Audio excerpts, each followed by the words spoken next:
to look to see if we're on. We are on. Sometimes you surprise me. I know. And then I'm like, fuck, what did I say? That's hilarious. Hilarious. So, and we are on.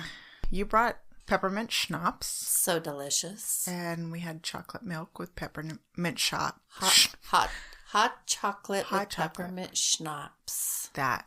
It's a great, what you said. The great winter drink. And we're also having Belgian mini cream puffs. Mm-hmm. And we're about to have a celebratory Ogio Prosecco. And I'm going to let you do the honors with that because I'm not very good at opening bottles of champagne. It's time to pop the cork. Pop the cork. And why are we popping the cork? 'Cause election is over. we are just happy. In a good way. In a good way. Oh! Yay! Yay! Yeehaw! I love the sound of that.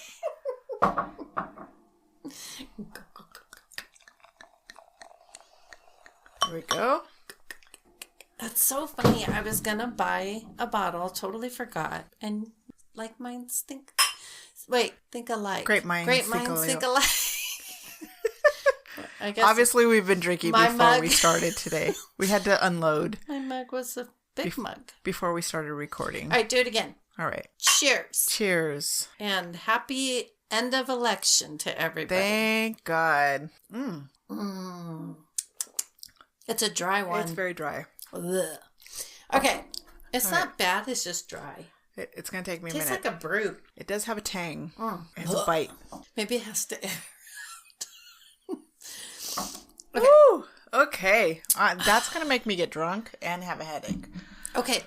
Now that the election is over, it is time for everybody to change the vibration. Right. Send good, listen, doesn't matter, Republican, Democrat, black, white, Hispanic, whatever. The more people that are saying, oh, I need 2020 to be over.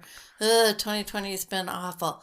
Let's stop saying that because it is sending negative vibrations out into the universe, and then that's what we're getting back. So 2021 will not be any different. Right. Until we change what we are saying. We're going to manifest what we're putting out there. Yes. So let's change that vibration. Everything is, I think for a lot of us, amazing now. A lot of us, at least half of us, it's going to be easier to change our vibration. Yes. And some of us, it's going to be harder to change our vibration because we're not as happy. If people can make it 4 years one way, they can make it 4 years another way. Right. Good. That's a very... Did you like that? Yeah, I liked it. I liked it. That was... very... We are trying our best to be as neutral as possible, you guys. Because we love you all. We love all of our listeners. And we don't want to turn anybody off. Everybody, there's no reason why we can't have productive conversations and everybody can be... have an opinion. You all can have an opinion. We can have our opinion. It's about respecting each other for that opinion. It doesn't need to turn ugly like it has. I do not understand all that. I hate that. I've never called somebody a nickname because of the way that they... Anyway. The party that they vote with. I wouldn't do that. I think that is degrading people. I think it's hateful. And I'm just not a hateful kind of person. So on that note,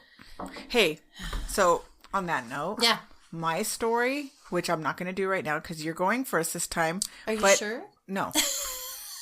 Is going to tie into a little bit of the election. Ooh. Just talking about the Whitehouse itself. Because obviously somebody's getting ejected, somebody's getting in the next couple months. So... I can't wait. Can't wait. But you have something pretty cool. I think I do. Did you look it up? I did not, I promise. I promise. And it's finally one that you haven't heard of? Yes. So excited. Okay, folks. You have true crime. All right, I do. And go. Okay. You know how I do my thing. I start by reading it and then I jump all over the place. Right. So just go with it. All right. Mine is on a woman named Dorothea Puente. Puente? Mm-hmm. Anyway, she is a psychotic serial killer. Oh, wow. I have never heard of her. Yeah. She was born, I don't know why this matters. Well, it kind of does matter. She was born January 9th, 1929. She was born in San Bernardino County, California. This takes place Sacramento, California. Okay. So I'll just start reading and then me. Okay, so I like how you give that disclaimer every time. I think everybody that's listening already knows. They already know. Except those that are starting to listen. Yeah. So for newbies, Carlene starts reading and then she just kind of puts in her own, because I watch so much of it that I don't put it in my writing and then I'll remember. Right. And anyway, it just throws me off, so I'm better off just winging it. Mm-hmm. This is a guide. Okay, so she was born in San Bernardino County. Ooh, that was not an EVP. I need to come up with a EVP type, an acronym for when that happens. I'll be like, that was an EVP, but that was a TT, throat talking experience. TTE. I'm cracking myself up. All right. You're so funny. Oh, it's just going to keep happening. And all I did was take 2 little sips of this. I know. You're still drinking it. Yeah, it's growing on me. Oh, okay. All right. Right? It's like drinking pickle juice. Just like after a while, you're like, isn't that a little crazy? sip, a little more sip. And then it kind of tastes good. Yeah. It's weird. All right. Not that this tastes like pickle juice, no. but it has kind of a bite to it. Not like that stuff that I brought over that one time. That was delicious. It's from Italy. Yeah, I can't remember the name. All right. Deep breath. Cleansing breath. Just kidding. All right. Her father was a cotton picker. Both parents abused her. I guess it's good to know she had a troubled life. Because, no, it doesn't excuse anything she did. It just kind of explains, I guess, why she's fucked up. I think most of the serial killers we've done have had pretty fucked up lives. I didn't have the best of childhoods, but I'm not a fucking serial killer. Right. I'm like the best person you'll ever meet. All right. Who may or may not have somebody tied up in her basement. Shh. I told you not to share that. Okay, both parents abused her, and she often had to scavenge for food. Puentes. Okay, oh my God. There's just her last name. There's a coinkydink that's kind of weird. Her father died when she was only 4. When she was 6, her mother died. Well, so her parents couldn't abuse her that long. I act like this is all new. This is the first time I've had anybody to certain things are dawning on you at the same time. Yeah, we do this every time too. Yes. All right. Both her parents died when she was young. So she was sent to an orphanage until relatives from Fresno. See, I would think they're coming down from Fresno that they would be sweeter. But no. Anyway, they took her in. I don't know why I'm thinking if they're from Fresno, they're going to be sweeter to her. I don't know. In later life, she lied about her childhoods. See, for all we know, all of it's a lie. We don't know that. Right. Saying that she was one of 18 children who were all born and raised in Mexico. Weird that's the 18. She was one of 18. That's the made up childhood that she came up with. That's kind of interesting. I mean, all right, to each his own. That's your fantasy childhood. Okay. Okay, so in 19... Maybe to elicit sympathy. I mean, still, have you seen 18 and counting? Okay. I mean, to be the 18th kid in I guess a family from Mexico from back then doesn't exactly set you apart from too many people because we have big families. If she has any Latina in her, she is way whiter than even you, and you're considered, you have more Spanish in you, but she would be considered a weta? Mm-hmm. A super weta. I thought I was a super weta. No. You're going to see when you see pictures of her. We'll pull her up, but... Right. Anyway, okay. Anyway, in 1946, she married for the first time, but her husband died of a heart attack within 2 years. Oh, it sounds like she's been married quite a few times. For money, she tried to forge checks. This is all very important, but she's not a very bad person because she gets caught. Everything she does, she gets caught. She eventually got caught for doing the forged checks and was sentenced to a year in jail. Then she was paroled for 6 months. Soon after that release, she didn't stay good for very long. Soon after that release, she was impregnated by a man she barely knew.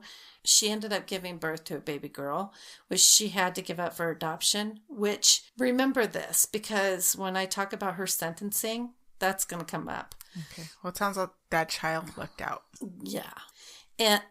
But if she's saying this now, that's why I say pay attention to that. Okay. She's saying she had a baby girl that she had to give up for adoption, but in the sentencing, you're going to hear... something different. Well, to me, it sounds like it's something different. Anyway, in 1952, she married a Swede named Axel Johansson. Oh. And had Axel Johansson. Oh, he was a violent bastard for 14-year marriage. Ooh. I didn't realize she had a marriage that long. I guess I wasn't paying attention. Anyway, in 1960, this is where shit really starts getting bad. In 1960, she was arrested in a brothel and sentenced to 90 days in the Sacramento County Jail.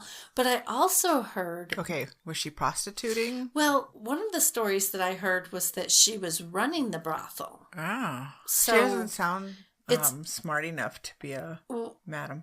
Well, and this is saying she was arrested in it. So this kind of makes it sound like she was a... hooker? Yeah, like she was a hooker, but regardless... she had something to do with the brothel.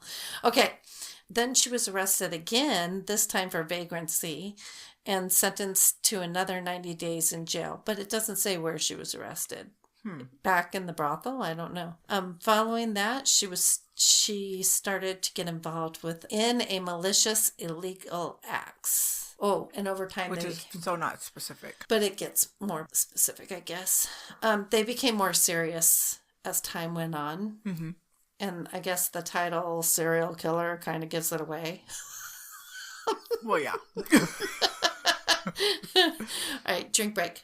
I think I'm going to finish all of these cream puffs by myself. Oh, yeah. Oh, do you know, there's like this new rule, I guess, with Halloween and then you have candy. Mm-hmm. So like I put candy in my freezer and it's like... Oh, after every meal, you're supposed to rinse your mouth out with a chocolate bar? That's a new rule that I could be down for. Yeah, I mean, that's what my ass is telling me. It's like, it's the law. So I'm like, all right. All right. Following that, she started to get involved in malicious illegal acts that over time became more serious. This activity slowed down a great deal when she found work as a nurse's aide. A what? Caring for disabled and I'm so excited for disabled and elderly people in private homes. Yuck. I know. She's a creeper. Let me just tell you, you're not going to like her when I'm done. Oh, I already don't like her. I know. I don't like where this is going. You're really seeing the full picture. I guarantee it because we've done so many creepy stories. Yes. In a short time, she started to manage boarding houses. Okay, so she divorces Johansson in 1966 and then married Roberto Puente. Oh. She was born with that name and then she ends up marrying and then marries a guy with that same last name. So it's Puente or Puenta? Puente. Okay. Puente. No, how you're saying it. Puente? With the E and the N? Yeah. Okay. Puente. Wait, how do you say it? Puente. Puente. I don't know how to say it. You can just keep saying it. In Mexico City, that's why I looked at you when I first said it. You said it right the first time you said it. Did I? Mm-hmm. Puente. Puente. Yeah. Not Puente. Puente. Yeah. Not Puente. Puente. Yep. Roberto Puente. Okay. See, I say it better if I'm acting like I'm speaking Spanish. Yes. Anyway, she meets Roberto, and they get married in Mexico City. He was 19 years her junior. What? Oh my God. This woman, she's all over the place. Mm-hmm. Wait, it just gets thicker. Roberto had no trouble staying faithful to Dorothea. And the marriage only lasted 2 years. Why didn't he have trouble staying faithful to her? And it only lasted 2 years. Right. Shortly before the end of the marriage, however, this is when she takes over this 3-story, 16-bedroom care facility, 2100 F Street in Sacramento. There, she provided care and comfort. Do you see me just like wave? She waving their hands like she just don't care. I just got myself. Wave your hands in the air. She just don't care. All right. Anyway, there she provided care and comfort. I'm sorry. Anyway, to homeless and destitute people in the area. But anyway, this is kind of where she gets her start of being a big piece of shit. Oh, God. And okay, so back when she was doing nurses' aid stuff, she had gotten arrested, I think. Anyway, she was drugging people. Oh, nice. Yeah, over-drugging them. And then she always made a habit of stealing Social Security checks and stuff from people, but she was not a legitimate nurse. And she was pretending to be. Surprise. Right. Anyway, she did end up going to prison. And if I'm jumping ahead or whatever, but I don't want to forget that I'm telling you that part. Okay, so, that sounds much better. Oh, hello. Yeah. Hello. Hi. Thank you for calling. You've reached. Hi, Mama. How can I help you? How long would In case you like guys to didn't talk? know, this is Carlene's side job. Thank you for calling 1-800 Hi Mama. How may I help you? Oh yeah. Okay.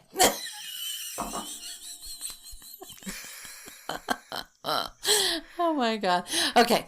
Anyway, I don't know if I'm going to do this out of order or not, but she was living in her brother-in-law's house and she was renting a room there. She ends up getting arrested, and I think this is when she got arrested for like pretending to be a nurse and stealing people's checks and stuff. She ends up spending time in jail, a few years. Wow.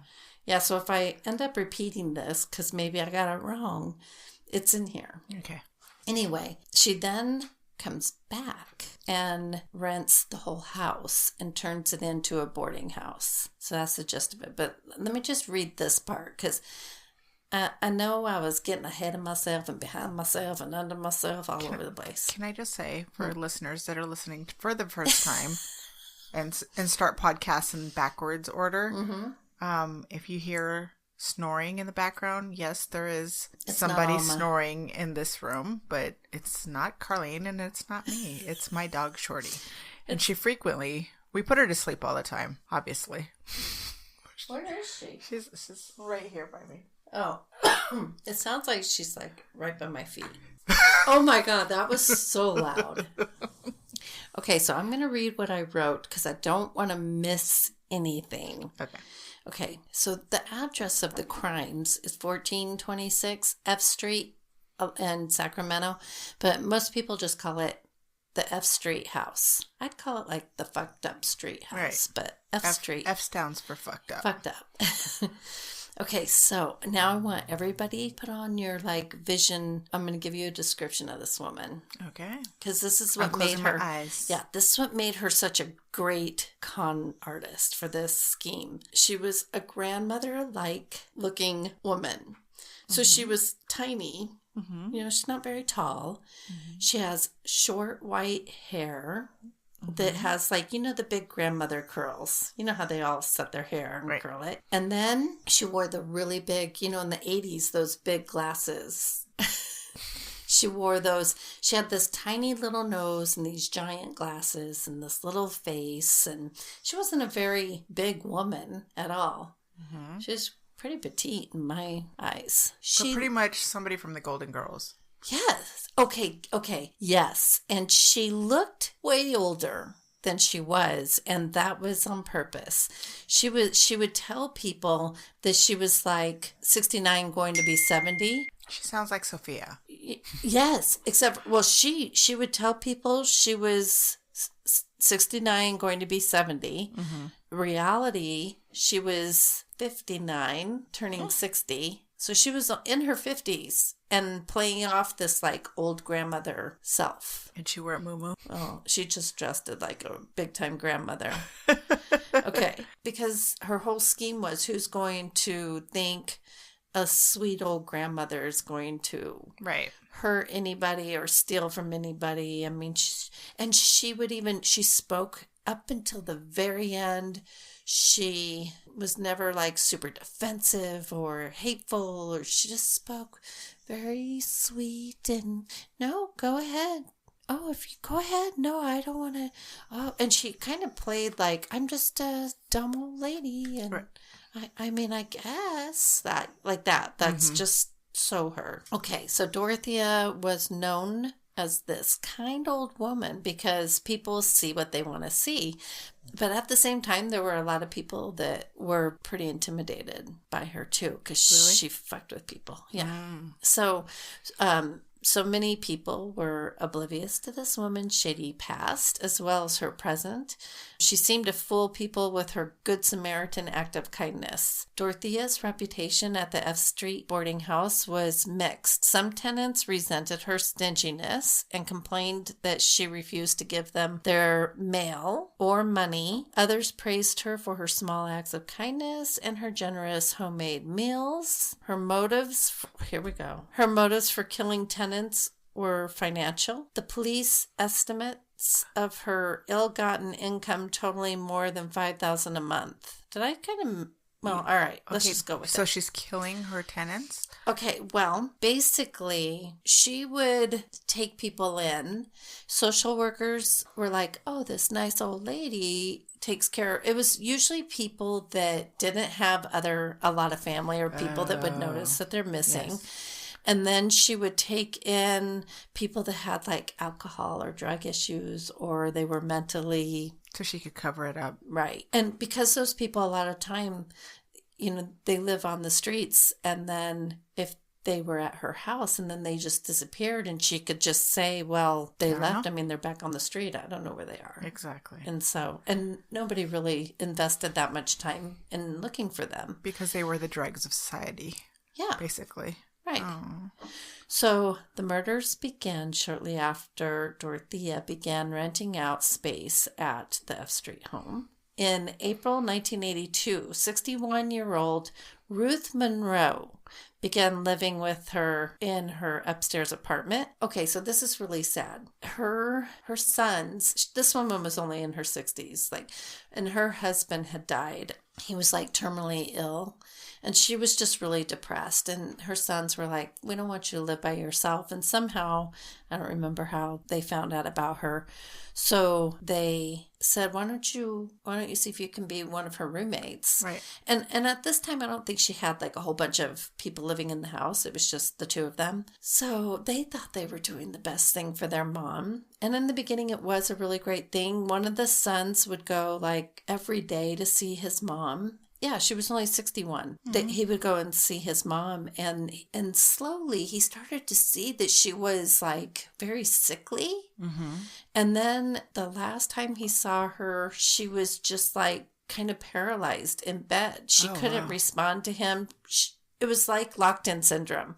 She couldn't respond, but she knew he was there, but she couldn't move, which is one of the symptoms of the drug that Dorothea is known for using on her victims. But at this point, she doesn't have victims yet.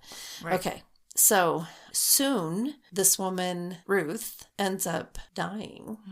And she tells the police, she was just a very depressed woman. She was, because she was not depressed. I'm sorry, she wasn't, but her husband did die of a terminally ill illness. But anyway, she tells the police that he was very depressed, and she basically tells them she took her own life. Like, she OD'd. Yeah, and it was on codeine and basically Tylenol.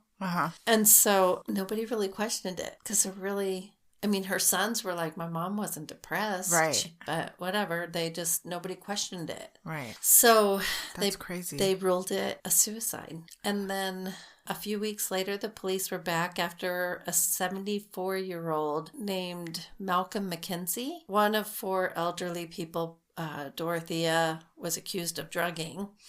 He accused Dorothea of drugging and stealing from him. This is where she was convicted. She was convicted of 3 charges of theft in August 18th, 1982, and sentenced to 5 years in jail. So, okay. She just killed a woman. So, not for the murder, or they just didn't know at that time? No, because at that time, that woman overdosed. So they thought she was just stealing her shit. She was taking advantage of it. Yeah. Okay. So now they're not knowing. No, and at this point, she's basically all right. I'm stealing. I did it. Where she began corresponding with a 77-year-old retiree living in Oregon. So while she's in jail, she has this pen pal, and his name is Everson Gilmouth. Anyway, a pen pal friendship developed, and when Dorothea was released in 1985, after serving just 3 years of her sentence, he was waiting for her in his red 1980 Ford pickup. How sweet. But, she's not looking for that. Their relationship developed quickly, and the couple was soon making wedding plans. Interesting. Okay, shit's gonna get real. Excuse me. Okay, in November 1985, Dorothea hired Ismael Flores to install some wood paneling in her apartment. So, hold on. Let me just tell you, from here on, she would hire inmates that were parolees and stuff. She would get them to come and do certain household things, but also things they didn't know. I don't think they knew they were doing wrong. Anyway. Was she making a secret room? No.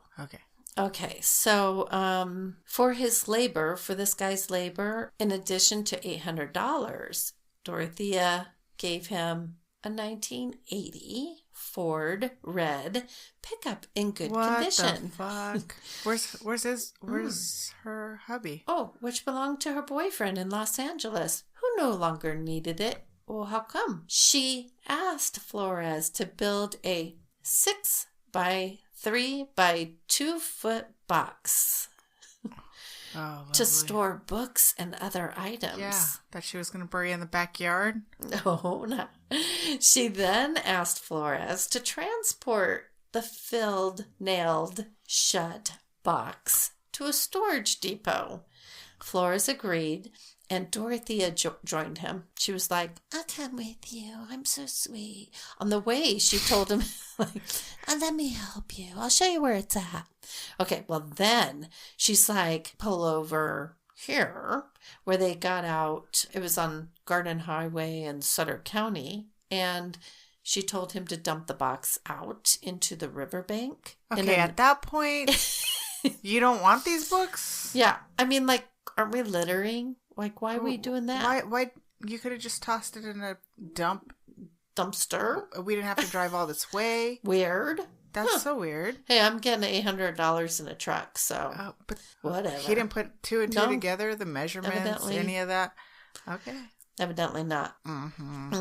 Well, I'm going to ask you some at the end of this. Okay. Anyway, they dumped the box in the riverbank in an unofficial household dumping site. Dorothea told him the contents of the box were just junk. But Okay, it's in the river. On January 1st, 1986, a fisherman spotted the box sitting out 3 feet from the bank of the river and informed the police. Investigators found a badly decomposed body, an unidentifiable body of an elderly man inside. Wow. You know, bitch, he was being a nice guy, being your pen pal, and you go and kill this guy for his truck. Sounds like a total piece of shit. Oh, she's worse. Okay, Dorothea continued to collect Everson's pension and wrote letters to his family. Of course. Oh, yeah. So his family was, like, hey, we want to see you guys. We want to meet you. And she was like totally corresponding with them. Mm-hmm. Like, things are great. This is what's going on. Oh, my God. Yeah. Totally acting like he's sitting right next to her. And they have no idea that he's not around anymore. It's so sad. That is sad. Anyway. So how long did that go on? I think that was like a year. I might say on here, explaining that the reason he had not contacted them was because he was ill. She maintained a room and board business, taking in 40 new tenants. Gilmouth's body remained unidentified for 3 years. So his family didn't know for 3 years. And okay, so she was only corresponding them for a year of that. I think just like a year. Okay. It didn't, from what I remember watching, it was not very long, about a year. Dorothea continued to accept elderly tenants and was popular with the local social workers because she accepted tough cases, including drug addicts and abusive tenants. She collected tenants' monthly mail before they saw it, pocketing the rest for their expenses. Mm-hmm. During this period, parole agents, went and visited Dorothea, who had been ordered to stay away from the elderly and refrain from handling government checks. Oh, so they were suspicious of her. Yeah, a minimum of 15 times they went to check on her. No violations were ever noted. Like, they weren't checking too hard. Apparently but again, not. She's just this old lady, like, oh, she's sweet. Okay, so now is the good shit. Okay. In 1988, and it's really sad if you watch on YouTube, you can watch a crime show, and they actually do the interviewing of this social worker and the detective. They have footage of them digging. It's sad. The whole thing's sad. But this poor social worker, she quit. Oh. Like, she couldn't do it anymore. Like, she just felt like she was traumatized from this. Oh, I don't blame her. So sad. Anyway, 1988, a social worker named Judy Moyse had placed a 51-year-old homeless schizophrenic man who, by the way, it sounds like this man was like the sweetest thing. She felt for him and knew he was harmless. I mean, he was schizophrenic and had mental, like, he could hear voices in his head and stuff, but he was just the sweetest man that she took it upon herself to put him in her car and go and take him herself to Dorothea's house and make sure that he was taken care of. And she checked on him all the time. And it was just, okay. So anyway, his name was Alberto Montoya, and he went by Bert to like people his friends. He was kind, older gentleman, well liked by the few people that knew him. The social worker had made visits and had seen Mr. Montoya. When she last saw him, he had a haircut. He looked amazing. He looked healthy. Mm-hmm. He seemed healthy because he was probably on his medication. Right. And he had brand new clothes on, new shoes, new pants, new shirt. Like, he looked so good and so happy. So, this social worker was just so happy for him. Right. And she was like, oh, I'm placing him in this good, safe place, and he's being taken care of. Not. No. Bah, bah, bah.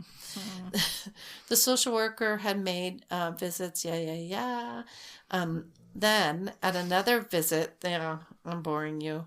Then at another visit on November 7th, 1988, the social worker is told she kept trying to get a hold of him and like to see him, talk to him on the phone, whatever, for like 6 months or 6 weeks. I can't remember, for a while. And she finally November 7th, 1988, she's told, because now she's questioning this bitch, like, where is he? Right. And she's like, oh, no, he's taken a trip to Mexico and he hasn't returned yet. Like, the stories are different.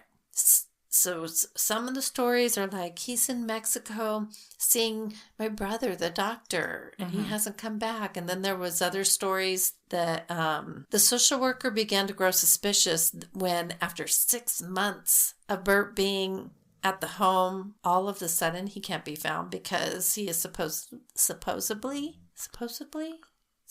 yeah.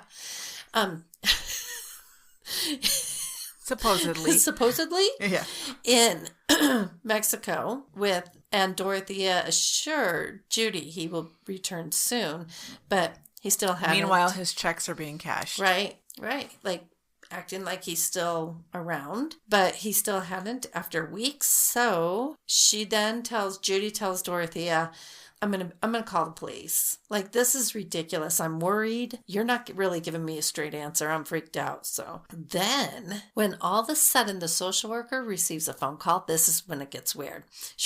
So now she's told Dorothea, I'm calling the police. Right. Then she receives a phone call from a man who's like, oh, hi, this is Don Anthony. I mean, Michelle Overgaunt, like that, or something like that. I don't know what it is, Overgaunt or something like that. Anyway, he fucked up his name. Right. So she's like, what? And he's like, Michelle Overgaunt. I don't know the last name. I have Alberto with me. He says he's my nephew and I'm in Utah with him. I went and got him. I picked him up from Dorothea's house and he's in Utah with me. We're in Freeport, Utah. Like, calm down. So the social worker calls Dorothea and she's like, and she asks her about the story, and Dorothea assures her the story's true and told her a family member just showed up on Sunday when I got back from church. This family member had already been packing him up and took him to Utah. Like, wait, but you're telling me he's in Mexico. Right. Now your story is on Utah? Sunday. Yeah, and she did. She kept saying something about the last time I saw him was Sunday. Yeah, so now he's in with some relative that, by the way, Judy, the social worker's never heard of. Right. Anyway, so Judy, the social worker, is now like, none of this is making any fucking sense. There's so many holes in your story. I'm calling the police. Like, that's it. Right. So finally, Good for her. Yeah.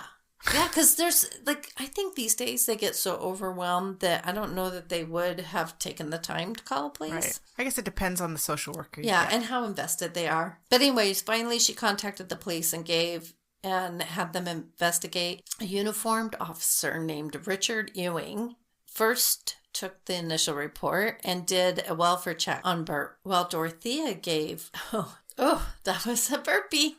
So I heard that one. that was loud. It's like my throat was like, what? What? What? That's a long story. Are you intrigued? I am intrigued. Okay. All right. I mean, I want to know what happened. It's a good story, I think. I mean, good sick story, but it already happened. So, all right. So anyway, so this Richard Ewing is a uniformed cop. He gets the initial welfare check, go check, and then this sweet old lady, answers the door. She's very accommodating. She doesn't hide anything. She's answering, very sweetly. And so he doesn't think anything's wrong. And then she even has John Stewart, I think is his name, John Sharp is one of the tenants there who evidently isn't murdered. And he's in on it. He gets a cash of checks. Okay, but hold on. Just remember, he's going to come up in one of my theories. Anyway, John Sharp. Well, maybe not him. There's another guy. But anyway, John Sharp, she tells all the tenants to say that they saw him on Sunday. If the police come by, this is what you're going to tell them. Right. Then, as the officer's walking out, he slips the officer a note and says, she's making us say that. Meet me. Yeah. can we meet me wherever, and I'm, so I can talk to you freely. Right. So the officer does, and he's like, yeah, she intimidates, scares us, and we do what she says, and she told us to say this. Yeah. Can you imagine? Like being that cop and being like, what the fuck? This little old lady? Really? Yeah, like what? This is so weird. Yeah. And so Sharp also shares concerns of hearing loud thunking noises going down the stairs when another man named Fink left and never returned. And there was a foul odor coming from the room upstairs. So she has the room upstairs, and then all the tenants have like the rooms downstairs. Okay. And so he's mentioning smelling. I think he actually had a room upstairs too, and this was like across the hall. But anyway, he could smell the foul odor coming from like one of the smell rooms. Of death. Yes, no, that even gets worse. So anyway, and he thought people were buried in the backyard. So Officer Ewing then is like, you know what? Shit's getting crazy and real. I'm giving this to a detective. This is above my pay grade. Yes. So Detective John Cabrera of Missing Persons and Homicide is like, to me, he's like the hero of the whole thing because he really listened to his own intuition and didn't he could have easily just walked away, and he didn't. Anyway, he was smart about it. Detective Cabrera began to investigate, and at first he states how he really didn't think, and they even show him, there's footage of him going in and just saying, hey, listen, he's super nice about it. Would you have a problem with us looking around? And she's like, no, go ahead. And he's like, that's fucking fantastic because we don't have to get a search warrant. So he began to investigate, and at first he states how he really didn't think anything shady was going on. He questioned Dorothea and the tenants of the house, at which time Dorothea gave her permission for the police to search the house. So Cabrera was looking for Bert, the developmentally disabled schizophrenic, who had been reported missing by the social worker. Cabrera and the social worker, she had talked to him a couple times before he went, and she's like, listen, I wouldn't be surprised if you didn't find dead bodies in that place. Oh, wow. Yeah, and he's like, so I should take a shovel, being sarcastic, and she's like, yeah. Probably. Yeah. And so funny how everybody's kind of thinking the same thing and really don't have a whole lot of proof at this point. Right. So before he even went over there, he had, of course, pulled up her criminal record and saw she has a criminal past. So Cabrera and his colleagues, they didn't really notice a whole lot inside. He was even tapping on walls. He said, then he realized Bert's a bigger man. For her to put him in a wall doesn't make sense. So, but he wasn't leaving anything to chance. He thought, if this is the only time I get to search this place, I'm going to search it Make good. it, yeah. Make yeah, it good. Under beds, whatever. So he did find, and I believe it was in Dorothea's bedroom, a pill bottle, an empty pill bottle. Mm-hmm. And remember the guy that I mentioned, remember his name, Fink. Mm-hmm. And now Dorothy Miller is the name on this pill bottle. So we have Fink, we have Ruth from the beginning of the story. But Ruth, she was taken away. So hers was the only one that was done halfway. Right. And then, so Fink, Dorothy, and Bert so far, kind of the missing links. But she tells Cabrera when he's like, hey, what's up with this pill bottle? This isn't your name.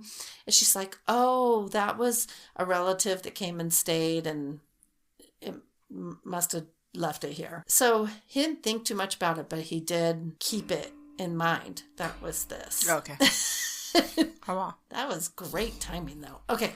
Anyway, he then asked her, hey, so would you have a problem with us looking around outside? And, listen, there's some accusations that there's people buried outside. Right. Anybody else would have been like, what the fuck? Right. No, I don't have anybody. This is how she did it. Oh, no, go ahead. Go ahead. Go. Do you need a shovel?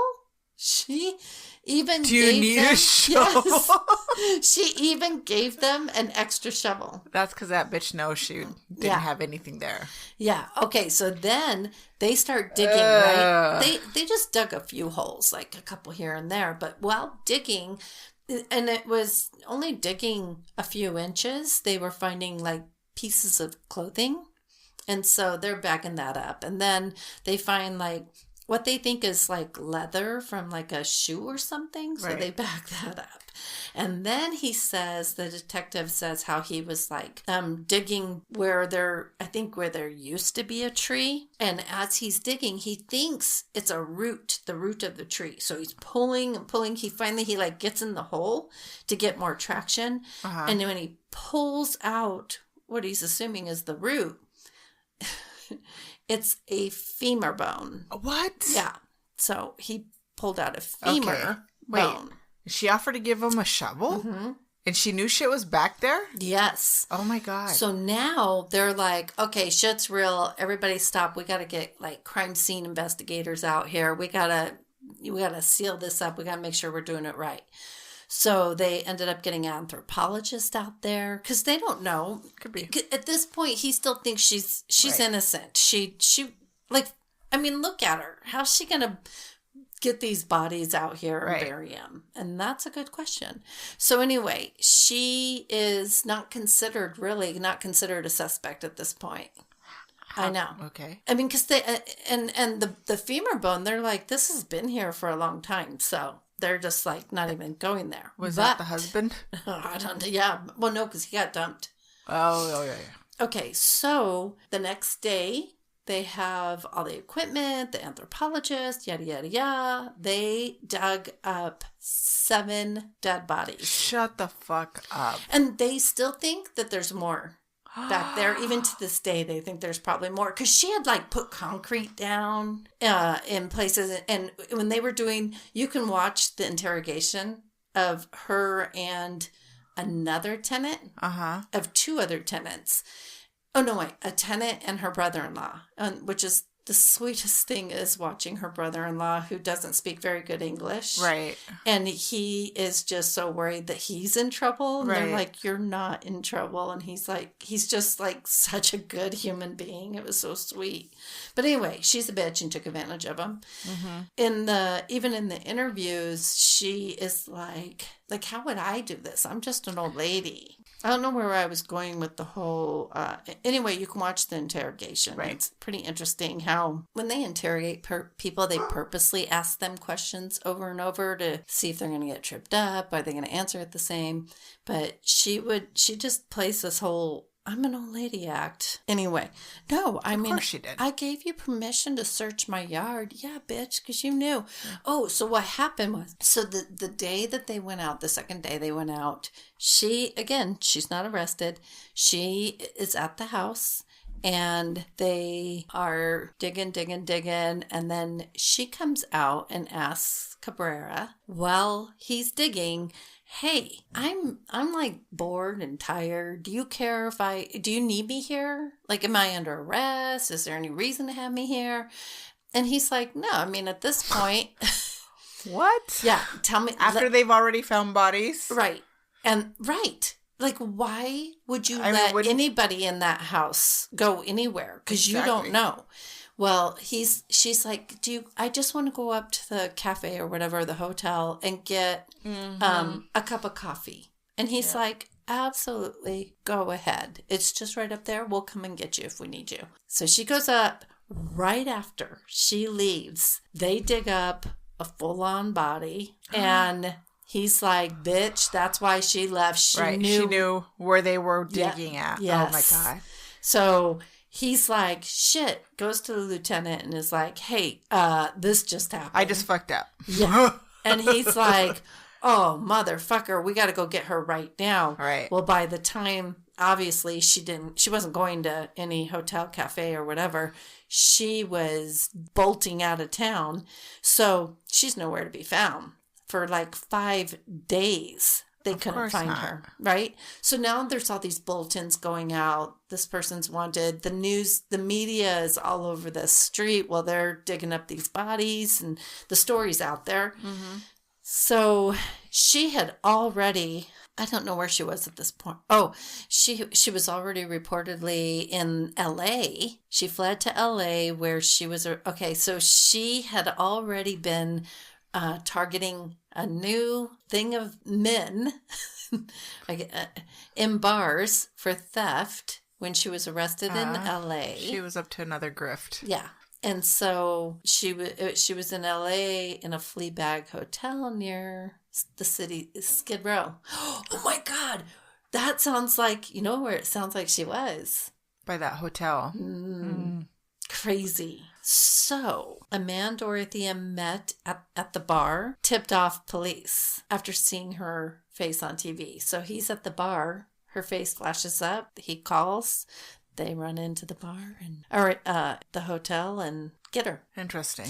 Yeah. And so what's funny is, so now they have her in the interrogation room. And if you watch her, she's just like still calm, still Miss Innocent. Mm-hmm. No, I wouldn't do that. I didn't do that. She totally admits. So how did all those bodies get in your backyard, lady? And she still totally admits to stealing people's social security checks. Okay, so obviously either you're working with somebody or you're doing it yourself. Right. Think about that. So the police did notice that most of the bodies were wrapped in a lot of plastic with duct tape. They were all wrapped the same, basically, with like cloth. Like a Christmas present?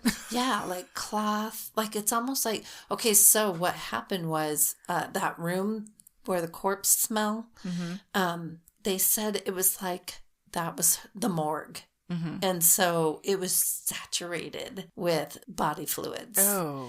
And when they lifted up the carpet, it was just like, it was all in the wood and everything. Yuck. And the stench that came as soon as they lifted up, because I guess the tenants had later said that, well, in the interrogating, the tenant, John, and it could be John Sharp, he was saying how she was always shampooing the carpet in that room. Well, yeah, she was hoping.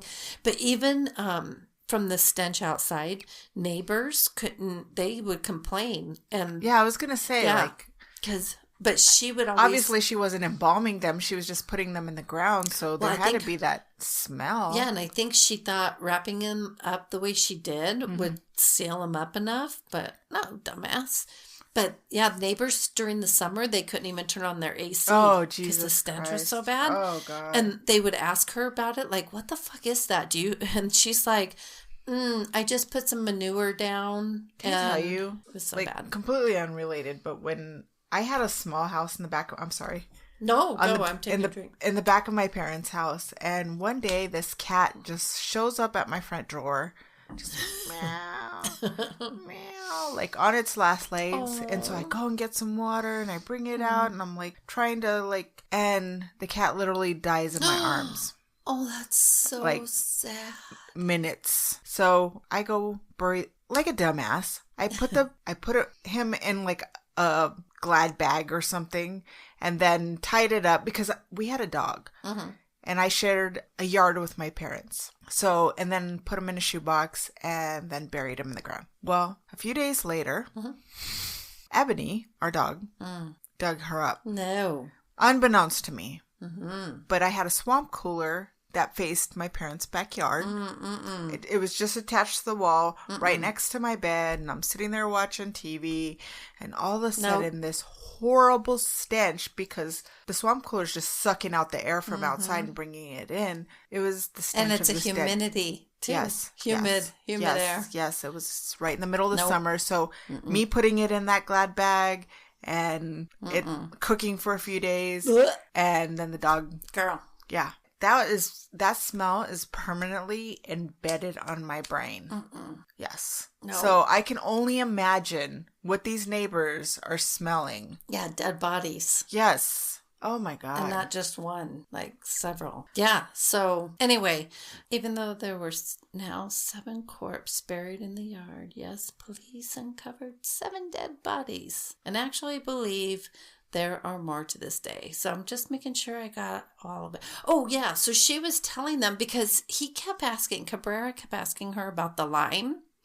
And but she told neighbors that the fertilizer and the lime, anyway, that she was putting down for her plants and stuff or whatever. Mm-hmm. But the smell, she put lime down to cover up the smell, but it didn't work too well. All right. Anyway, her trial. So now she's at trial. And for some reason, they can't have it where she's at. So they asked to move it to Monterey County, California on change of venue motion filed by her attorneys. I don't remember why. Anyway, the trial began in October 1992 and ended a year later. The prosecutor, John O'Mara, was the homicide supervisor in the Sacramento, that's where it should have been, County District Office. Okay, so they called over 130 witnesses for this trial. She obviously did not take the stand. He argued to the jury that she had some sleeping pills to put her tenants to sleep with, then suffocated them, and hired convicts to dig the holes in her yard. Dorothea's attorney concluded in his closing argument by showing a picture commonly used in psychology that can be viewed in different ways by saying, keep in mind, things are not always what they seem. That's her attorney saying that. Right. No, they're not. That old lady isn't so old. Right. And she isn't so sweet. And she isn't so innocent. Right. Anyway. She's actually a murderer. Yeah. It's dumbasses.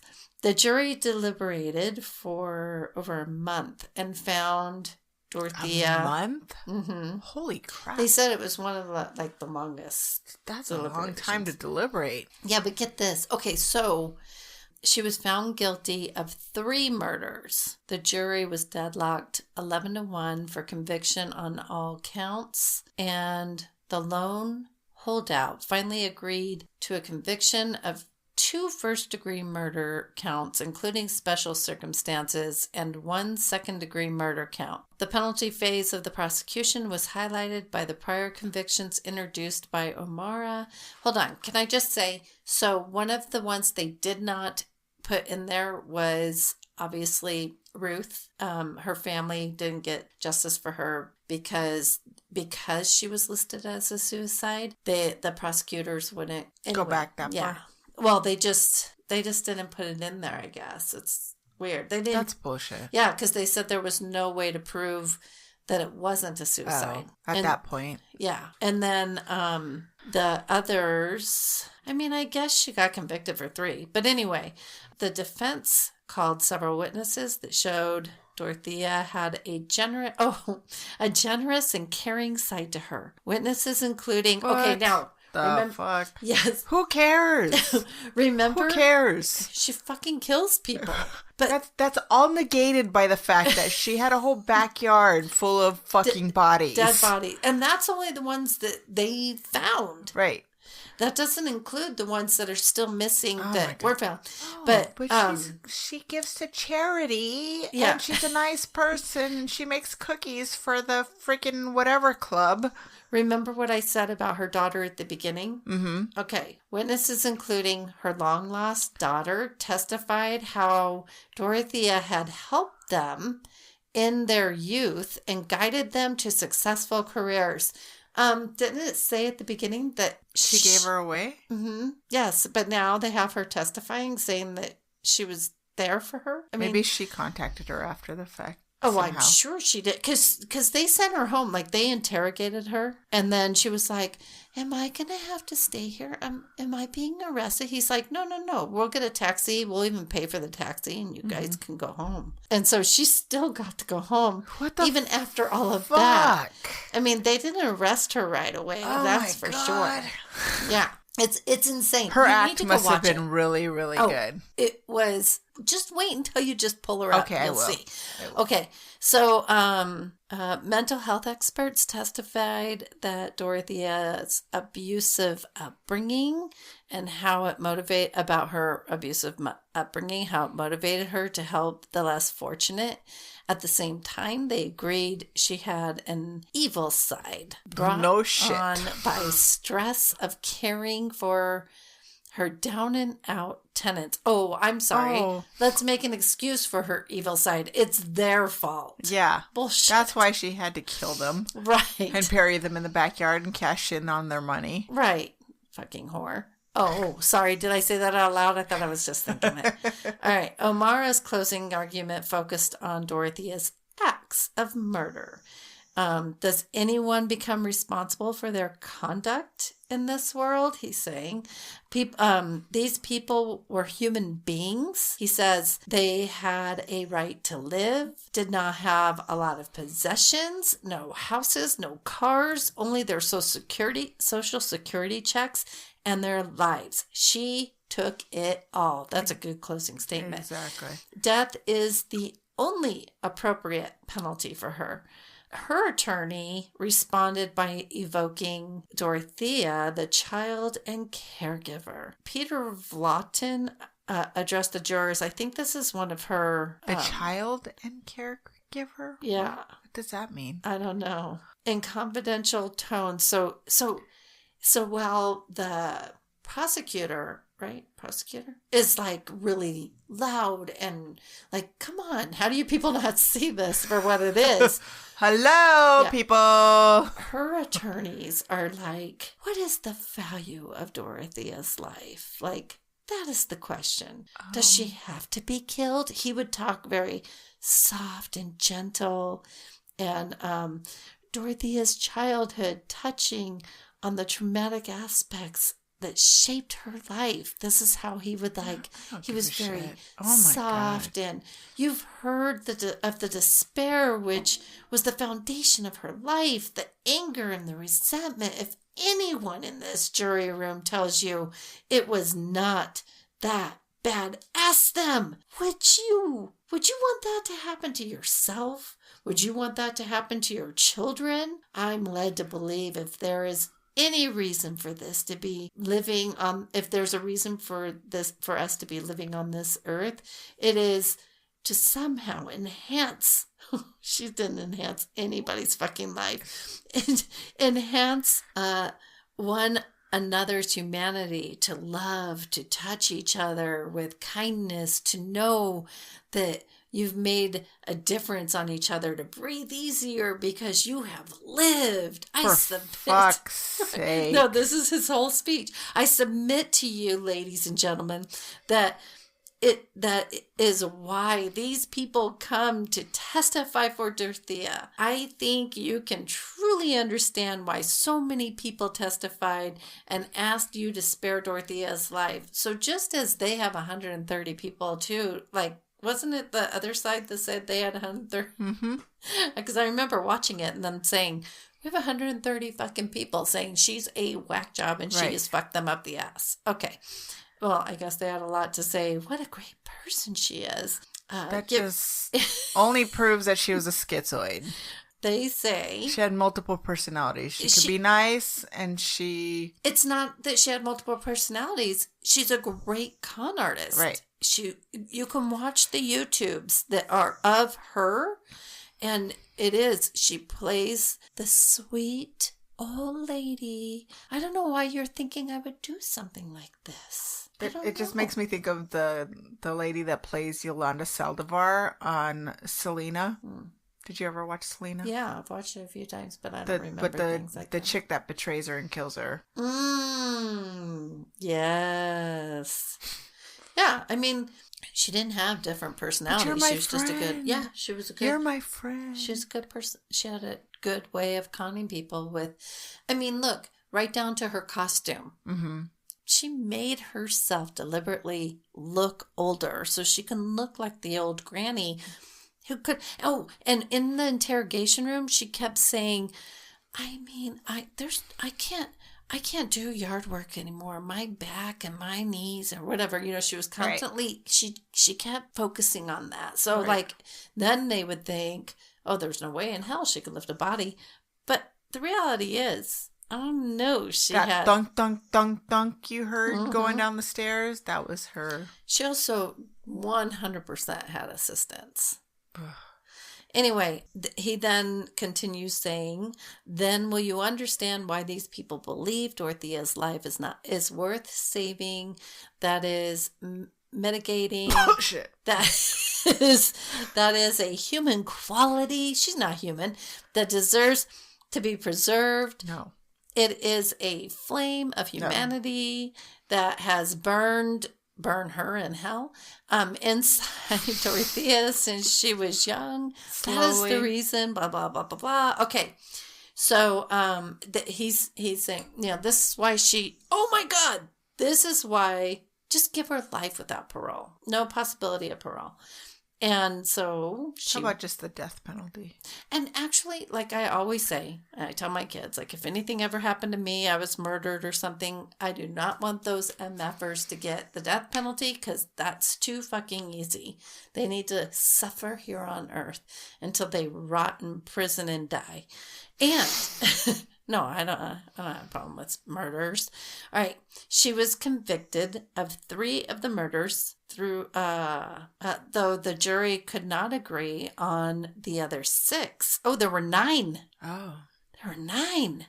After several days of deliberations, the jury was deadlocked 7-5 for life. The judge declared a mistrial when the jury said further deliberations would not change their minds. Under the law, Dorothea received life without the possibility of parole.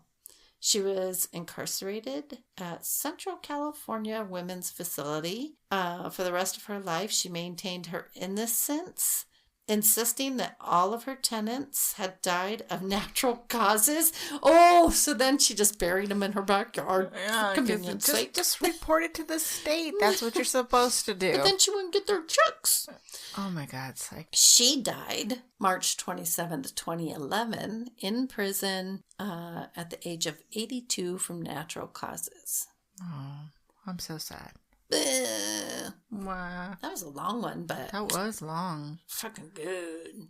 Do we need a potty break? Yes, desperately. We do. That was a good story. Did you like that? That was good. Did you like my story? That was really good. She's evil. Listen, fuck that bitch. I always get the stories that you know about. I think that was a freaking that good was story awesome. That you haven't heard about. Yeah. And it awesome. was almost current.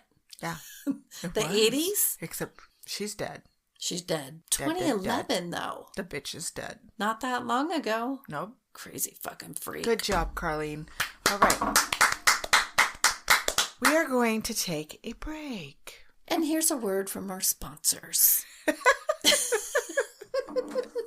Do you have hemorrhoids? Do you need a laxative? No. And we're back. Welcome. Hello. Welcome. Hey. Can we didn't talk about... Okay, so we left off on the last episode. I swear to God, wait a minute. Holy shit. We were thinking the same thing in the bathroom. I came out and was like, we need to talk about something we did not do that we said we were going to do. Exactly. That's so crazy. We think so much alike. It freaks me out. It's so funny. We sent telepathic messages while we were going pee. We're in the toilet going, okay, you want to know the way the bathroom is set up? I'm in my bathroom and you're We're back to back. We're back to back. Oh, our asses are sending telepathic messages. You know what else I was thinking about? Speaking of asses, this is something else I was thinking about. Why is everybody going batshit crazy again with the whole, did we not learn anything the first time about this whole toilet paper craze? Oh my God, there's no toilet paper anywhere. Well, I thought people saw how stupid it was to do that. People, for fuck's sake. What I don't know, what are you going to do with all that toilet paper, people? First of all, you can't sell it. you can only use so much. Did you not see? My only thing is that so many people are full of shit right now. Yeah. Obviously, that's the problem. There was not a reason for it when it first happened. And there's not a reason for it right now. Just ridiculous. Stupid. Here we go again. So if I go to your house and you have an ass load of toilet paper, I am going to post not only your ass load of toilet paper, but your name and tell everybody how stupid you are for doing it. So people are like, make mental note. Don't let Carlene come over. Not allowed to come to my house. Because I have all the toilet paper. Anyways, so on our last episode, we promised. Well, we didn't promise. We said we were going to try to get all the footage. We went to Daddy-O's. We were there until like 3:30 in the morning. And did you just hear it do that? I just heard her snoring. No, it did a vibration thing. Oh, I didn't hear it. Anyway, okay. Yeah, and we wanted to have the episode out for Halloween. Yeah, but that just didn't work out. No. And we still haven't. We've gone over. Yes. Oh footage. My God, you guys are gonna freak out. Yeah, we had. Yeah, so we're definitely putting that on YouTube. As soon as we can get it all together. Yeah. Carlene isn't very good at that stuff. I had just loaded the program. This is Carlene's baby. Just letting you know. I'm going to throw her all the way under the bus. I am trying to be a good co-partner in all this and learn a little something so that Alma doesn't have to do all the editing. But I get frustrated just I don't even order things online. I don't do that. I don't do Amazon, and I make my kids do it. Right. We're just going to have to get together this week because this is the first big project we're doing. So maybe we'll just get together and we'll slice it up and put it together and get on YouTube for you guys. Yeah. Like I have to do a sage order because I'm out of sage. Yeah. And I want to do a big order and get it all blessed, all pretty and stuff. And I'm going to have Allie do it for me. I just send her like the picture of what I want. And then she has it sent to me. Because I don't even do that. Like, come on. My mom orders shit off of Amazon. You can do it. Nope. Hey, guys. Send all your positive vibes to Carlene so you guys can see this footage. I'll do it. And then somebody's going to steal my freaking stuff. Somebody's going to steal my identity. It was kind of cool. What? Honestly. Oh, our stuff. Yeah. For our first, we did San Carlos, but that wasn't that. We didn't get a lot of stuff on this. Oh, no. San Carlos, we didn't get what we got. No, this. We got a lot of stuff. Yeah. We got a lot of stuff. Yeah. I mean, you could say, when I watch YouTubers and they get some stuff, I'm like, okay, that's just coinkydink stuff or whatever. But no, it's pretty, I mean, if you could say that, I guess, but no, you can't. I mean, they talked to us. Right. Yeah. It was pretty cool. It's pretty exciting. Yeah. I mean, we didn't get anything that where we're like, oh my God, you're not, no. Yeah. So anyways, it's but coming. I think it's funny that you guys are freaked out and I'm going, I love this. I know. It did get a little unnerving. It did. They touched me. Yeah. Well, yeah, but I like it when they touch me. And what did they say? Something about my butt. Yeah. I did not like that. And Erica said that they get handsy in there. Yeah. But they were touching my hair and stuff. And I mean, I'm used to Spirit touching me. I get sad when they don't touch me. So you guys were like, what the fuck is wrong with you? But it's my life. So just weirds everybody else out. Carlene's a freak. A little bit. She's a freak. In this house. All right, you need to have some more of your wine. Yeah. I'll come up with better lyrics. That one didn't work. Okay, we're going to do my story. We'll jump right into it because we're at an hour and a half. And I think we're going to be able to cut a lot of that out. No. Okay. All right. So like I said, I was trying to tie this into the whole election thing. And I decided to do the White House. Come on. That's a good choice. Yes. Because there's people rolling over in their graves right now. Or that were rolling over in their graves. Or have been. All right. So it is hard to escape that. As of Saturday morning, the current residents' days in the White House are currently numbered. So I wanted to talk about the White House and the hauntings, the actual hauntings.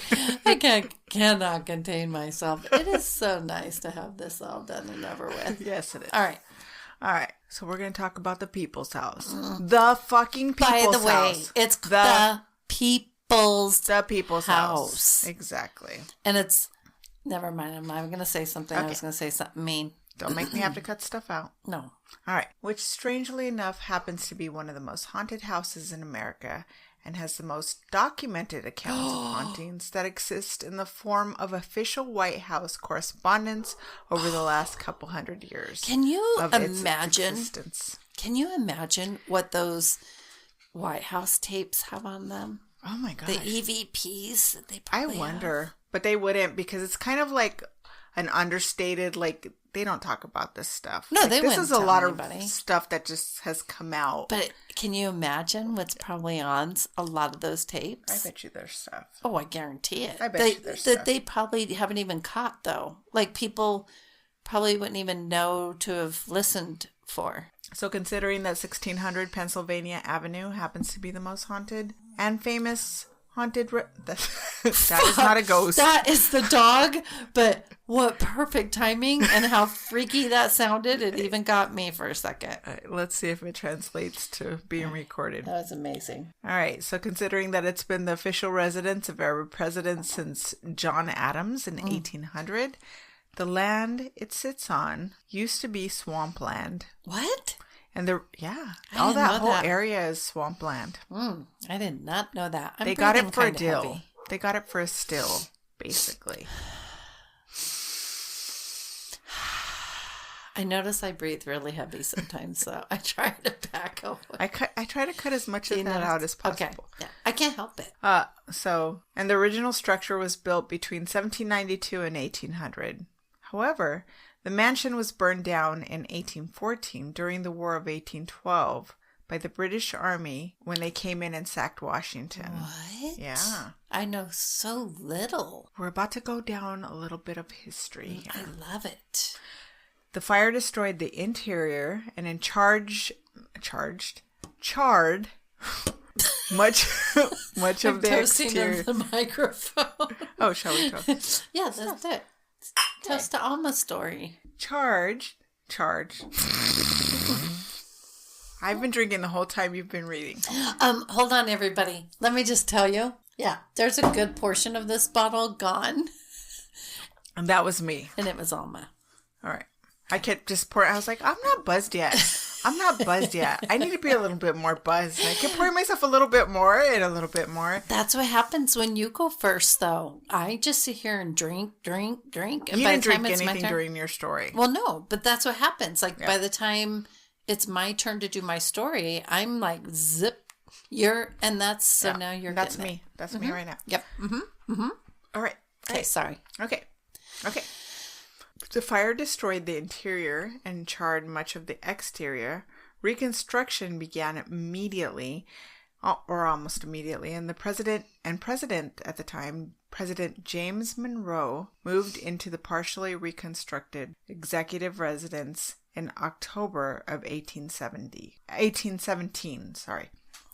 Can you believe that that's been there that long? Oh my gosh. It's a long time. The exterior construction continued with the addition of the semicircular south portico in 1824 and the north portico in 1829. Some cool and it's been over the years, like there's been like so much like reconstruction.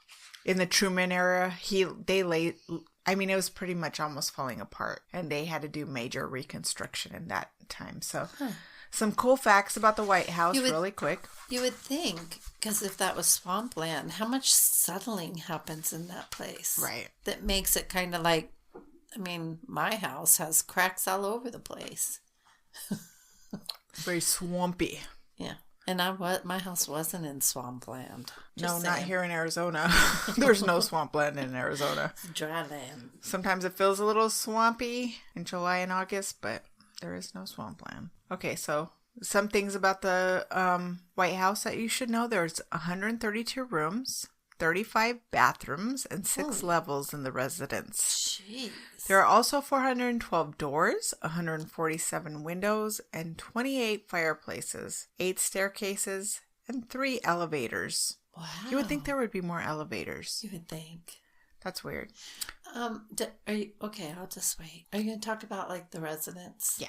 Okay, good. I'm really always been interested in the actual residence part. I'm just briefly going to touch because there's not a lot of.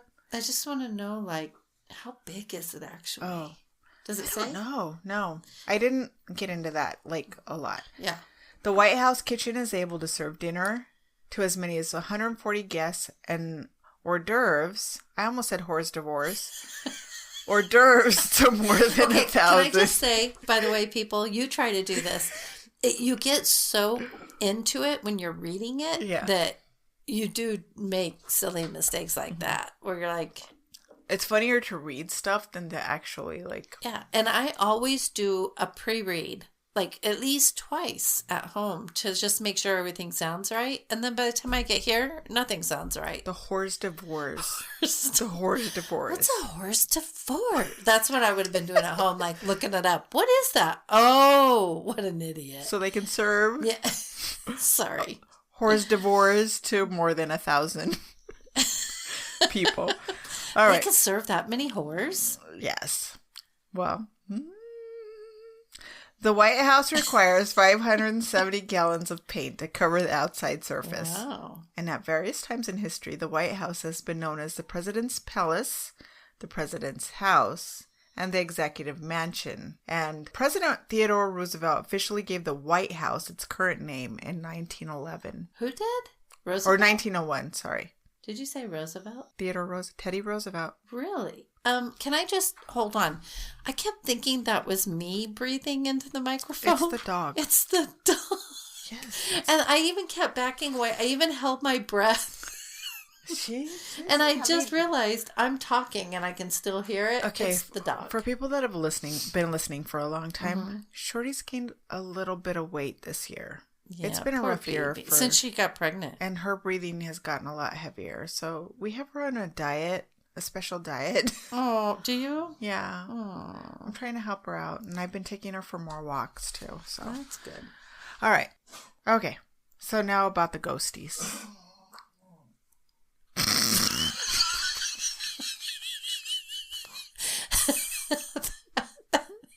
That actually sounded like it had a quite delicious ending to it. Yes, it did. Oh. All right. God, this house is never boring. All right. Let's start with David Burns, who sold the land where the White House now sits and pretty much all the federal parks surrounding it. Described by those who knew him in life, he was very bigoted and choleric, a man willfully who disagreed with everyone and sought out arguments. Wait a minute. I'm having a deja vu. Hold on. I'm sure he was in agreement with... Okay. He even, in one of the several meetings trying to eke out a deal over the land, insulted President George Washington, who, by the way, never lived in the White House. Wow. Either the former White House or the current White House as it stands. Hold on. He's the only president. I was going to say, did Abraham Lincoln? Yes. Oh, okay. I don't know why I thought he lived somewhere else. No. All right. So George Washington pretty much called this guy, David Burns, called George Washington a gold digger. What? In so many words, saying that he wouldn't have been shit, pretty much, if it wasn't for his marriage to the widow, Mrs. Custis, where he got most of his money. And so apparently Washington took exception with that, and he was known pretty much as an even-tempered person, but he stormed out of this meeting with this guy, and he refused to ever meet with him again, calling him the obstinate Mr. Burns. What? Apparently, from the deal that they made, after Burns passed away, he left his daughter Marcia a substantial amount of money, and she, at the time, was the richest woman in America. That's after an her interesting father's fact. death. Yeah. Sometimes when we do these stories, when I was a kid, I had no desire to I was like, history is boring. And then I went to Boston and Philadelphia and was like, when I have kids, I'm bringing them here because I want them to there's something about being in those buildings. Right. And knowing the history that happened in those buildings that just makes you want to hang on to it and go, I want to know everything there is to know. You want to know something? I always loved history in school, but growing up, when I'm reading books that have a historical backdrop, I do a lot of Googling. So I think I've learned more now than I ever did when I was in high school. I just supplements that, but yeah. I zoned out most of high school, so forget about it. None of it. I don't know any of it. But yeah, most of what I've learned from my kids. I've learned from doing stories or research on my own, just my own interest, going on my honeymoon. Right. Okay, so since his death, Burns' ghost has been seen in the Oval Office. What? When a reporter told a security guard during the Truman administration, while standing in the yellow Oval Room, he heard a whisper which said, "I'm Mr. Burns." Liar. I kid you not. Oh my God, I wish we... See, this is where it would be awesome if some ghost hunters could go in and get some of this. I know, and that would never be allowed. No. In some cases where I read that he said it over and over again, "I'm Mr. Burns. No. I'm Mr. Burns. I'm Mr. Burns." I doubt it. Yeah. I doubt that story. Around that same time, the White House guard reported that he heard a voice call out from the attic above the Oval Office, "I'm Mr. Burns." What? This was that one, yeah. Several times. The guard assumed that he was hearing the voice of Truman's Secretary of State, James Burns, spelled with a Y, Byrnes, but learned that Burns was out of the country at the time. What? Yeah. Okay, this is just crazy talk. Yeah. Prior to that, FDR's valet, Cesar Carrera, heard a voice as he stood in the yellow Oval Room as well. When he turned to see who it was, the voice said, "I'm Mr. Burns." Oh, hey, Mr. Burns. He just wants somebody to recognize. I mean, somebody say something to him then. He never lived in the White House, but he owned the land and he sold the land miserly. I think he felt like leave. He felt like he got cheated. I think he probably did. He made a pretty penny. Oh, did he? He felt like he got cheated. I mean, he was selling swampland. Yeah, but once he saw what happened to that land, he's like, "Fuck you all. I'm Mr. Burns." Just Motherfuckers, so you all know. I'm Mr. Motherfucking Burns. This was my land, assholes. Just so you all know, I'm the one who should go down in history. I owned the swamp before it became the swamp. Yeah, motherfuckers. Although Mr. Burns has not been heard of since the 1940s, so apparently, he made his point. He's gotten tired of us. Yeah. Okay, then there is Abigail Adams, the wife of President John Adams, the second president of the U.S. Okay, I almost said, I've heard of that one.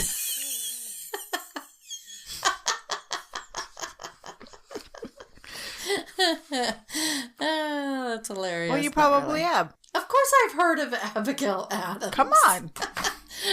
Oh, my God. All right. My highly political son, you think I haven't heard of an Abigail Adams? Okay.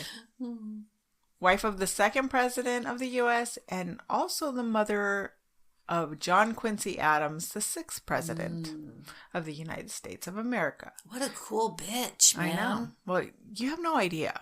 I was reading some stuff because I kind of started going down the rabbit hole on her, and she was pretty ahead of things for her time. But think about it, though. A lot of those women, George Washington's wife, Abraham Lincoln's wife, they were badass women. They were strong. Right. They were the backbone to those men. Oh, a lot of them were. Definitely. They deserve more credit. Well, especially her. I think, I don't know. She was I don't know. She was a little badass. She was the first lady to reside at the White House, or the president's house as it was known then. Wait a minute. So, wait. Washington's wife never lived there. Washington never lived in the White House. Okay. Ever. He set the first cornerstone, I heard. Oh, okay. I did read that. Yes. And it's in a certain corner. But he never lived to see it. Or it's in a certain... Yeah. He never got to see it to its fruition. Oh, that's too bad. Yeah. So Abigail believed that slavery was evil. So, that being said, she was also unafraid of getting her own hands dirty. And when she lived there, she did the bulk of the cleaning and a lot of the work at the White House, including the laundry. So, because the east room of the new White House was the warmest and the driest, being that they lived in swampland, Abigail used it to hang the wash. And to this day, her ghost, clad in a cap and lace shawl, has reportedly been seen heading towards the east room, arms outstretched as if carrying laundry. Aww. Girl, you deserve a rest in the afterlife. I know. Take a break. Take a break. You don't have to do the laundry anymore. Did she also do stuff? Was she a huge activist for like getting rid of slavery? She was. I think she was an abolitionist, but she was also way ahead of her time on women's property rights. Yes. So, but she was only like, this was still way back in the day. This was, I mean, she was, I don't know. I was reading some stuff. You guys Google her. Google her. Anyways, there's also Dolly Madison, wife of James Madison, who's I best like known me some Dolly Madison for saving the portrait of John Sorry.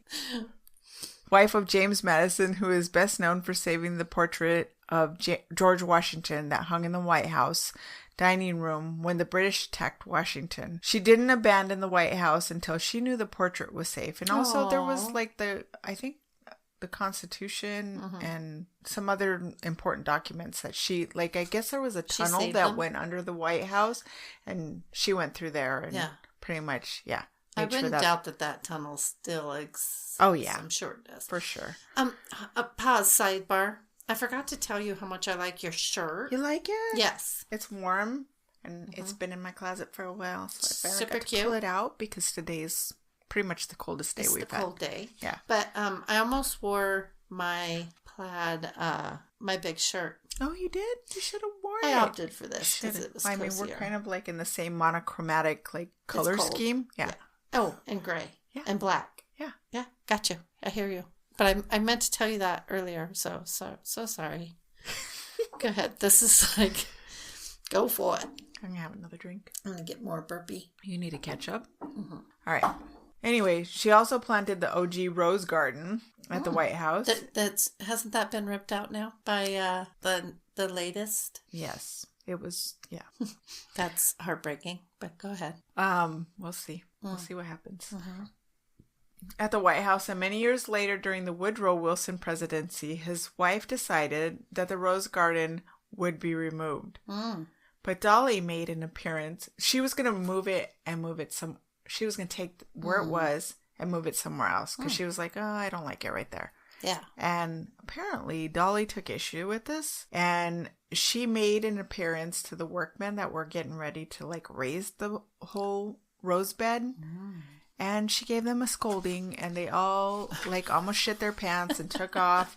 And it has stayed in that current location. Even to this day, it's still in the same location. She might have like rearranged it a little bit. It's still there. Okay. That's all I care about. Yes.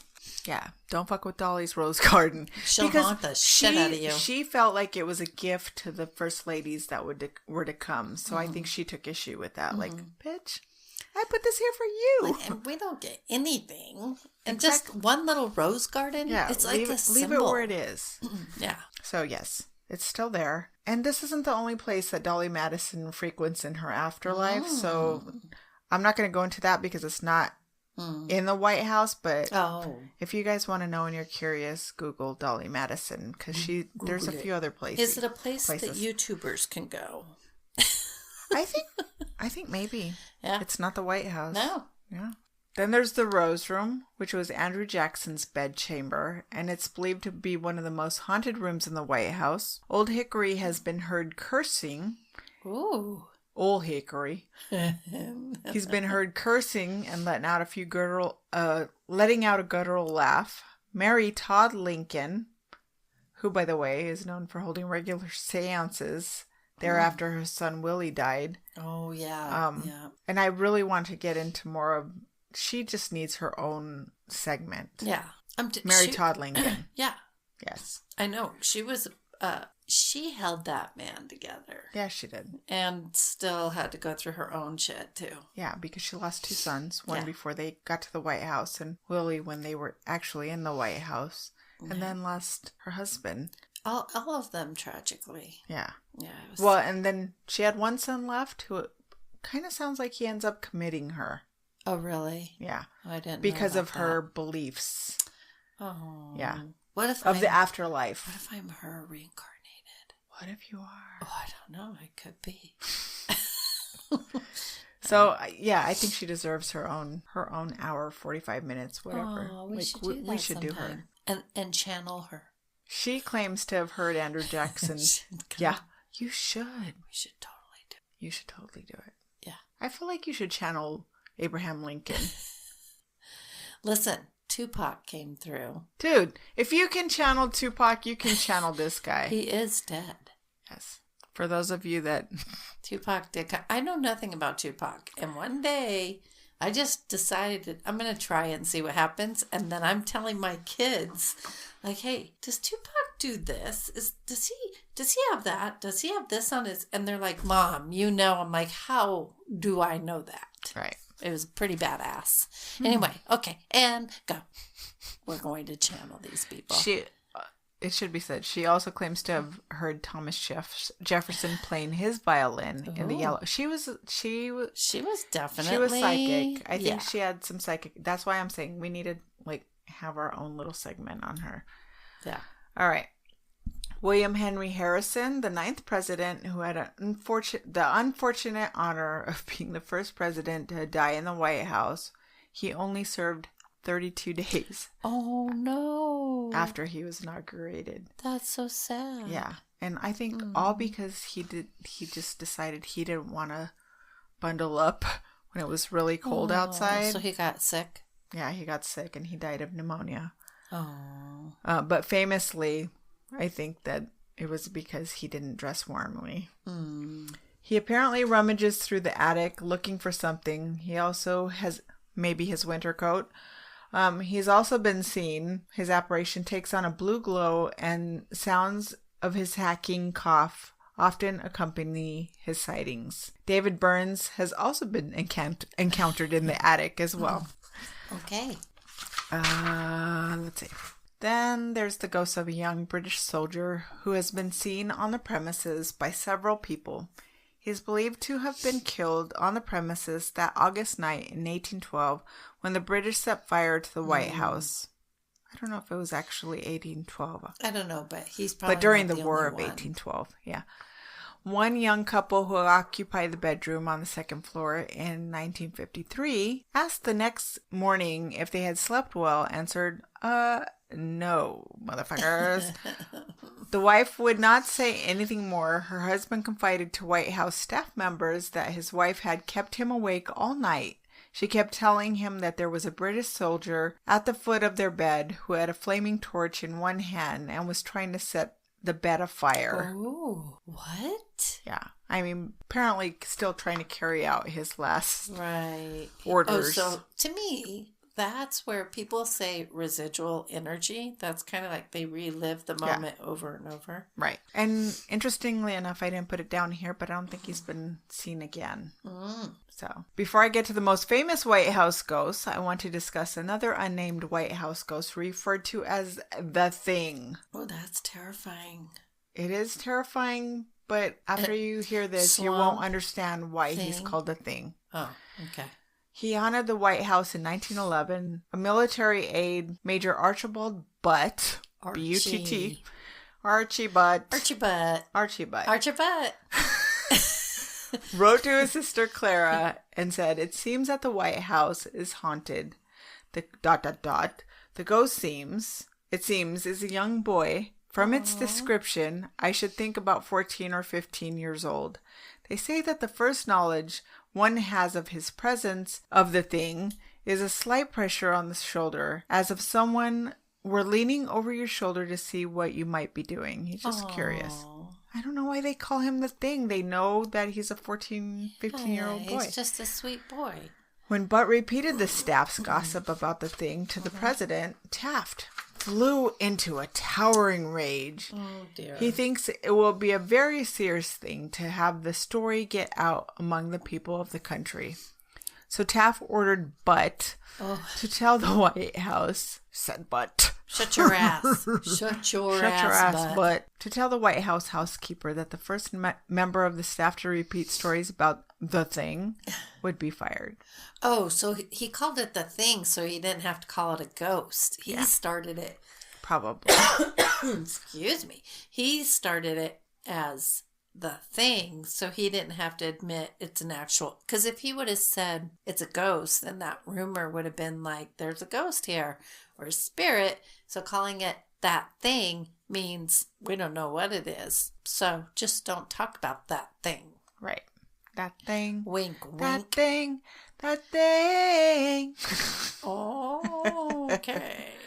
Oh, wait. Speaking of correspondence, President Harry S. Truman went to bed one night when he heard a knock, knock, knock on his bedroom door. Whoa. He writes a letter to his wife stating, okay, I really want you to come and sleep at my house one night. Just stay in my extra room. By myself? Oh, shit. I might stand up. Okay, stand up. Go ahead. All right. So he writes a letter to his wife stating, I jumped up and put on my bathrobe, opened the door, and no one was there, he wrote. Went out, looked up and down the hall, looked in your room and Margie's, still no one. Went back to bed after locking the doors, and there were footsteps in your room, whose door I'd left open. Jumped and looked, and no one there. Dun, dun, dun. The damned place is haunted, sure as shootin'. Secret Service said not even a watchman was set up here at that hour. I'm going to start saying, sure shootin'. Sure shootin'. Sure shootin'. You and Margie had better come back and protect me before some of these ghosts carry me off. That's hilarious. Sure shootin'. That's not even the most hilarious encounter with a ghost. Okay, but that was pretty funny. But apparently... Look at how bad the wind like picked up. I know, that's why I kept looking at the window, because I keep seeing that. It looks freaky. Branch. Oh, see? Yeah. Kind of looks spooky. You're sending me home after this stuff. I know. So now let's talk about the most famous ghost, who happens to have been purportedly the person knocking on Truman's door. Knock, knock, knocking on Truman's door. Oh my God. This ghost has made quite a few appearances. You wanted to sing that too. Yes, I did. The 16th president of the United States, Abraham Lincoln. Woo! Never mind the fact that he had premonitions of his own death that came to him in a dream. Because I think Abraham was gifted too. Him and his wife? Yes, I think he had it too. You think so? Yeah. All right. Years before his own assassination, he had the dream documented below by a former law partner who transcribed his account. About 10 days ago, I retired very late. I had been up waiting for important dispatches from the front. I could not have been long in bed when I fell into slumber, for I was weary. I soon began to dream. There seemed to be a death-like stillness about me, when I heard subdued sobs. Subdued sobs, as if a number of people were weeping. I thought, I left my bed and wandered downstairs. There the silence was broken by the same pitiful sobbing, but the mourners were invisible. I went from room to room. No living person was in sight, but the same mournful sounds of distress met me as I passed along. It was light in all the rooms. Every object was familiar to me, but were all the people who were grieving as if their hearts would break. I was puzzled and alarmed. What could be the meaning of all this? Determined to find out the cause of this state of things, so mysterious and so shocking, I kept on until I arrived at the east room, which I entered. And why wouldn't you? Because you are the president of the United States. Therefore, I met with a sickening surprise. Before me was a catafalque. A what? On which rested a corpse wrapped in funeral vestments. Oh, maybe that's like a gurney of some sort. Yeah, could have been. Around it were stationed soldiers who were acting as guards, and there was a throng of people, some gazing mournfully upon the corpse, whose face was covered, others weeping pitifully. "Who is dead in the White House?" I demanded of one of the soldiers. "The president," was his answer. "He was killed by an assassin." Foreseeing his own freaking death? This was a couple years before he even died. That's insane. Yeah. Then came a loud burst of grief from the crowd, which awoke me from my dream. You can have the rest of those. I don't want to. I've only eaten most of them. They're hard not to. I was afraid I was going to eat them all. I know. Then came a loud burst of grief from the crowd, which awoke me from my dream. The first accounted sighting of Lincoln was by President Theodore Roosevelt. Also, Grace Coolidge claims to have seen him standing, President Coolidge's first lady, by a window in the Lincoln bedroom, which incidentally was not his actual bedroom. So the Lincoln bedroom, where famously all the sightings are, was never his bedroom, but was actually his office during his time. I think he slept on the floor in there a lot. Probably. But had been his office. Okay. Queen Wilhelmina of the Netherlands stayed at the White House during a state visit in 1942 and heard a knock at the door at midnight. She opened it. She let out a yell and promptly fainted at the sight of Abe Lincoln. I would love to see the ghost of Abe Lincoln. I think I would too. I'd be like... And he's said to show up at times when the nation is in need. And another thing that was put out there was that probably the reason he shows up the most is because his life was cut short before his mission had been completely accomplished. Oh, Abe Lincoln, you can come see me tonight at my... Dude, I would love for you to channel Abe Lincoln. Oh my gosh. Okay, well, I just invited him over. All right. Well, you need to record it if he shows up. Oh, a bitch. You've got a camcorder. I might have to... Oh, I'll sleep with it on. Okay. Yeah, that'll be something nice. Well, that's not snoring you here. That's Abe Lincoln. Okay, Mary Eben, Eleanor Roosevelt's secretary, also saw him in the northwest bedroom, sitting on a bench, pulling his boot, or sitting on the edge of the bed, pulling his boots on hurriedly, as if he had somewhere important to be. The most hilarious sighting was by Winston Churchill, British Prime Minister. Yeah, a bit of a drinking during issue, one of his stays. Yeah. During one of his stays in the 1940s, he had just finished a bath. He walks out the main bedroom, naked as a jaybird, with only a cigar in his mouth. And there was President Lincoln standing by the fireplace, to which he said, "Good evening, Mr. President. You seem to have me at a disadvantage." And then the president disappeared. I could see that happening. Totally see that happening. And then, apparently, after that, he requested to stay in another room. Really? Yeah. I could see that. Even though he handled it pretty coolly. He was scared. He was kind of freaked out about the whole thing. Well, he might have thought that it was his, him drinking a little too much, too. Could have been. But maybe not. Ronald Reagan's daughter, Maureen, was no stranger to overnight visits at the White House. So on at least one occasion, her husband Dennis woke up to see a shadowy figure standing by the fireplace. No. Maureen didn't believe him until she too saw a man in a red coat standing in their room in the middle of the night. In a red coat? Probably Lincoln? like his night coat or something, yeah. Even President Dwight Eisenhower claims to have been... Old Ike...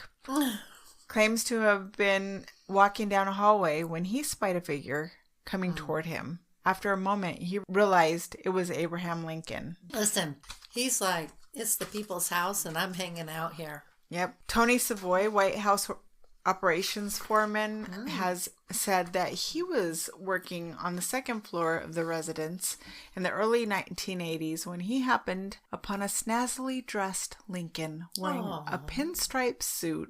The president was sitting in a chair with his hands folded together and his legs crossed. Savoy blinked and Lincoln was gone. Aww. I mean, so he's been cited by so many, like... I love it. But credible people. Yeah. Like, why would they say this? And all of them in different eras. Different stories and different eras, yeah. but their stories aren't all alike or even close to being alike. Right. So I believe it. Lincoln's son Willie has also been seen. The Lincoln's youngest son died in the White House, probably of typhoid fever in 1862, which was the reason that they're gone. Oh wow. Mary Todd Lincoln had so many seances, so he died at the age of 11. Jenna Bush Hager, President J.W. Bush's daughter, also claimed to have heard otherworldly noises one night. She said, Barbara and I were going to sleep, her sister. They shared a room.